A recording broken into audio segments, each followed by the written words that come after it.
7th standard mathematics, term 1, chapter 1, exercise 1.4 question, aptitude type questions. Question number 11, which of the following does not represent an integer? So 0 divided by minus 7 பார்த்தீங்கன்னா அது 0 தான் answer. So அது வராது. 20 divided by minus 4, 20 divided by minus 4 என்னது minus 5. இப்போ பாருங்க 20 divided by minus 4 அப்படின்னா meaning என்னன்னா 20 divided by minus 4 1 5. ஸோ அந்த மைனஸை மேலே ஒன்று பண்ணிங்கன்னா minus 5 ஆகும். ஸோ அது ஒரு இன்டீஜர் தான். இது பார்த்தீங்கன்னா 0 divided by any number 0. இது ஆன்சர் பார்த்தீங்கன்னா 0. ஸோ அது is also integer. -9 divided by 3 என்ன வரும் -9 divided by 3. -9 divided by 3, 1 3 is 3, 3 3s are 9, the answer -3. It is also integer. So first 3 option கிடையாதுனா லாஸ்ட் ஆப்ஷன். ஏன்னா 12 வந்து 5ல போகாது. ஸோ அதுதான் உங்களுக்கு வரும்.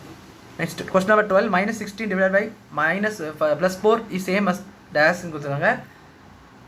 இதுதான் கரெக்ட் ஆன்சர். ஏன்னா சைன் வந்து ஒன்றத்தில் மட்டும் தான் மாற்றிங்க. -16 இருக்குது, இங்கே வந்து 4 இருக்குது. ஸோ அவ்வளோதான்.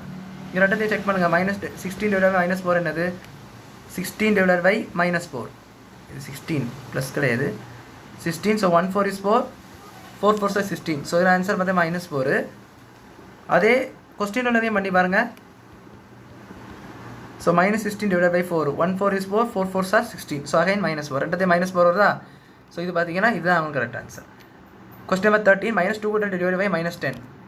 -200 divided by -10 என்னது அதோட மீனிங் பார்த்தீங்கன்னா -200 divided by -10 கிடையாது +10. ஸோ 0 0 கீழே 0 மேலே 0. ஸோ ஆன்சர் பார்த்தீங்கன்னா -20. ஸோ -20 பார்த்தீங்கன்னா option B. Next question number 14, இந்த set of integers is not closed under எதுவும் கேட்டிருக்காங்க. So division. ஆக்சுவலாக டிவிஷன் க்ளோஸ்டு கிடையாது. ஏன்னு பார்த்தீங்கன்னா பாதி நம்பர்ஸ் இந்த மாதிரி டெசிமலாக வரும், பாதி நம்பர்ஸ் வந்து இன்டிஜர்ஸே இல்லாமல் வரும். ஸோ இந்த மாதிரி வரதுனால டிவிஷன் பார்த்தீங்கன்னா செட் ஆஃப் இன்டிஜர்ஸில் க்ளோஸ்டு கிடையாது. இது புக்கில் ஒரு பாயிண்டாக கொடுத்துருப்பாங்க. ஸோ அவ்வளோதான் அந்த சம் புரிஞ்சுட்டு நினைக்கிறேன். தேங்க்யூ.